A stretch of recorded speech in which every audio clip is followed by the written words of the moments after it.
Hello, everyone, and welcome to Spirit 23. It's brought to you by Trinity United Methodist Church in Seymour, Indiana. I'm so glad that you could take some time to watch our daily devotionals, and we hope you enjoy them. Today, we're back into Book 2 of The Chosen. This devotional is called Logs. It's actually written in the first person by Amanda Jenkins, who is one of the producers and creators of the television show of the same name called The Chosen. This is from Matthew 7, 3-5.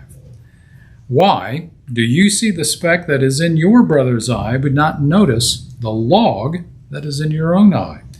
Or how can you say to your brother, let me take the speck out of your eye, while there is a log in your own eye? You hypocrite! First take the log out of your own eye, and then you will see clearly to take the speck out of your brother's eye. I, Amanda, have a friend whose sin ended him. I mean, he's not dead or anything, but he didn't course correct when he desperately needed to, and it ruined his life. He didn't see his sin for what it was, didn't see the terrible, destructive, Paul Bunyan-sized log in his eye. Watching it happen was painful, and not just because I cared about him and his family, and not just because his sin affected my own family. But it was also painful because God kept taking me back to Matthew 7, 3-5. I could see my friend's sin so clearly. I could see that he needed to hate his sin more and justify it less, to grieve it and to repent of it completely, and to a lot of people. And I could see the freight train of consequences barreling towards him at full speed. But my own log? Well, that was less interesting, at least to me. Now back to him. It became commonplace during that season of life to ruminate on what I was watching unfold, to replay moments that bewildered me, to wonder how long God would allow the behavior to continue, and to let my own woundedness fester. It was easy to judge him, easy to be frustrated with him, and easy to feel good about the person I wasn't him. I wasn't guilty of that, of not seeing such a gigantic log in my own eye. What of my own log, you ask? Oh yeah, forgive me, Lord. Now back to him. It's funny how our prayers can wander. I somehow go from confessing my own sin to focusing on another person's sin to, why the heck aren't you dealing with the forest in that person's eye, Lord, in a matter of seconds?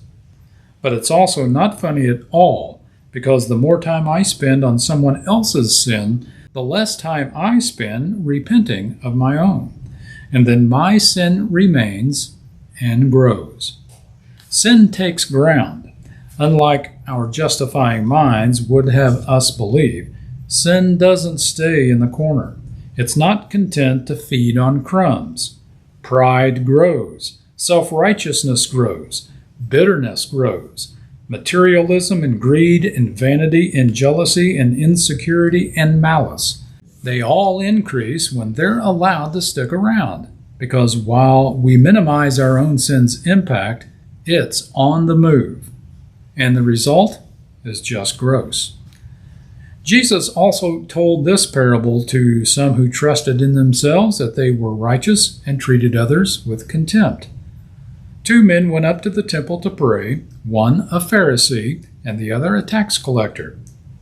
The Pharisee, standing by himself, prayed thusly, God, I thank you that I am not like other men, extortioners, unjust adulterers, or even like this tax collector. I fast twice a week. I give tithes of all that I get. But the tax collector, standing far off, would not even lift his eyes up to heaven, but beat his breast, saying, God, be merciful to me, a sinner. I tell you, this man went down to his house justified, rather than the other. For everyone who exalts himself will be humbled, but the one who humbles himself will be exalted. Jesus warns us plainly. If we don't get low, if we don't see and deal with our own sin to the point of beating our breast and crying to God for forgiveness and mercy, we will surely suffer the consequences. Instead of allowing me to fixate on the sins of other people, my loving Father keeps turning my head back to the mirror, forcefully, painfully, but always lovingly. Because God knows the havoc sin wreaks, and He's unwilling to surrender me to it. In recent months, God has changed the subject back to the log in my own eye again and again. His mercies are new each morning because He's good and patient and faithful, and because I give Him plenty of messy material to work with, which means there's just no time to sit in judgment of anyone else. My friend's story is indeed a cautionary tale, but not because he sinned, because he didn't see. Our prayer focus today asks God to reveal your sin to you. Ask Him for forgiveness. Ask Him to help you stop judging others, and thank Him for calling your sin out of the darkness and into His purifying, restorative light. Thank you for watching today. Be blessed as you move through your day. Be sure and tune in again when we'll have more devotions here on Spirit 23.